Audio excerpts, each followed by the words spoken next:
Bayangkan, Anda harus melepaskan bayi Anda sendiri ke arus sungai yang dalam, sendirian di tengah kegelapan, hanya agar ia tetap hidup. Inilah pengorbanan paling menyayat hati dalam sejarah manusia. Di bawah langit Mesir kuno yang diselimuti teror, kekejaman Firaun telah mencapai titik tergelapnya.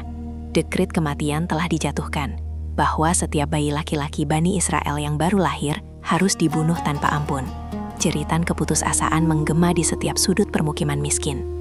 Di tengah kekacauan dan ketakutan yang mencekik ini, seorang ibu menyimpan sebuah rahasia besar di dalam rahimnya. Detak jantungnya berpacu dengan waktu, mengetahui bahwa nyawa yang ia kandung sedang diincar oleh pasukan paling mematikan di muka bumi. Ketika saat persalinan tiba, tidak ada sorak-sorai atau perayaan. Hanya ada kesunyian yang menakutkan dan lantunan doa yang disuarakan dalam bisikan parau. Bayi mungil itu lahir ke dunia yang menolaknya, namun wajahnya memancarkan cahaya ketenangan yang menggetarkan jiwa sang ibu. Selama beberapa bulan, sang ibu berhasil menyembunyikan bayi itu, menahan setiap tangisannya, dan hidup dalam kewaspadaan yang menghancurkan syaraf. Setiap ketukan di pintu, setiap langkah kaki tentara yang lewat, adalah tikaman panik di dada sang ibu. Cinta yang begitu besar, kini menjadi sumber ketakutan yang paling menyiksa. Ia tahu, tembok lumpur rumahnya takkan mampu menyembunyikan cahaya kecil ini selamanya. Ketika jalan buntu membentang di hadapan, Allah menurunkan ilham yang melampaui logika manusia. Sebuah bisikan ilahi menyentuh relung hatinya yang paling dalam, yang mengisyaratkan agar ia membuat sebuah peti, meletakkan bayinya di dalamnya, dan menghanyutkannya ke sungai Nil. Bisakah kita membayangkan betapa hancurnya perasaan seorang ibu menyadari hal ini? Sungai Nil bukanlah tempat bermain. Arusnya deras, penuh bahaya, dan mematikan bagi seorang bayi yang rapuh. Dengan tangan yang bergetar hebat dan air mata yang tak henti mengalir, ia mulai menganyam papirus, melapisi setiap celahnya dengan aspal agar air tidak masuk. Setiap helai anyaman adalah doa, setiap usapan adalah harapan yang diserahkan sepenuhnya kepada sang pemilik kehidupan. Tibalah saat yang paling menghancurkan hati. Di tepi sungai Nil, di bawah temaram cahaya fajar yang menyingsing, sang ibu menatap wajah bayinya untuk apa yang ia pikir mungkin adalah yang terakhir kalinya. Ia mencium aroma tubuh bayinya, merekam setiap detail wajah mungil itu ke dalam ingatannya yang paling dalam. Bagaimana mungkin rahim yang melindunginya selama 9 bulan kini harus menyerahkannya pada arus sungai yang dingin? Gejolak batinnya meronta, naluri keibuannya menjerit ingin membawa bayi itu lari. Namun imannya membisikkan sesuatu yang lebih kuat, bahwa zat yang menciptakan sungai ini lebih mampu menjaga bayinya daripada pelukan lengannya sendiri. Kepasrahan total kini menjadi satu-satunya tameng. Dengan tangan yang berat, ia menurunkan keranjang itu ke atas permukaan air yang beriak. Ia melepaskan pegangannya, dan seketika itu juga, seolah separuh jiwanya ikut terbawa arus sungai yang menjauh. Tangisnya pecah dalam keheningan.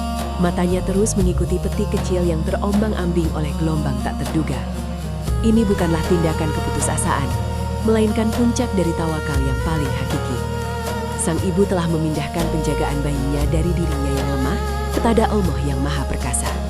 Ia percaya pada janji Tuhan yang menegaskan agar ia tidak takut dan tidak bersedih, karena bayinya pasti akan dikembalikan kepadanya dengan selamat. Cepat dan penuh energi, perjalanannya dimulai. Arus sungai Nil yang ganas tiba-tiba menjadi jinak, seakan mendapat perintah langsung dari Sang Pencipta untuk menjaga penumpangnya yang berharga. Dari kejauhan, saudara perempuan bayi tersebut mengendap-endap mengikuti jejak keranjang itu dari balik semak belukar, ditugaskan oleh sang ibu untuk mengawasi takdir adiknya. Ironi sejarah mulai terukir di sini. Keranjang itu tidak tersangkut di sembarang tempat, melainkan diarahkan dengan presisi ilahi menuju jantung dari segala bahaya, yaitu istana Firaun sendiri. Tempat di mana perintah pembunuhan itu dikeluarkan justru menjadi tujuan akhir pelayaran sang bayi. Skenario Tuhan sedang bekerja dengan cara yang tidak akan pernah terpikirkan oleh akal manusia. Keranjang itu diangkat dari air oleh para dayang dan dibawa ke hadapan Asia, istri Firaun. Saat peti itu dibuka, tatapan sang bayi langsung meluluhkan hati wanita nomor 1 di Mesir tersebut. Allah menanamkan rasa cinta yang luar biasa di hati Asia kepada bayi yang menangis itu. Firaun yang kejam ingin membunuhnya, tetapi Asia pasang badan dan memohon agar bayi itu dijadikan penyejuk mata dan anak angkat mereka. Di saat yang bersamaan, di gubuknya yang sepi, sang ibu sedang mengalami kehampaan yang tak tertahankan. Sejarah mencatat, hatinya menjadi sangat kosong.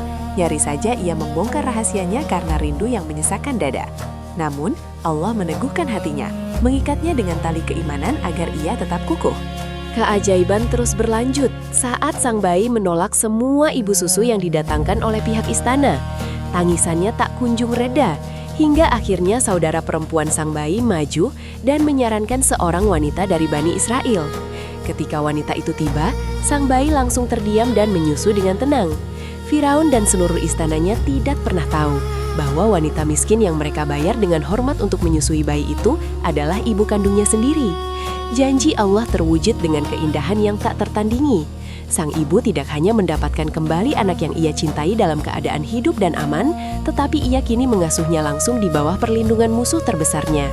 Kisah ini menjadi saksi abadi bahwa kepasrahan total kepada Sang Pencipta tidak akan pernah membawa kita pada kehancuran.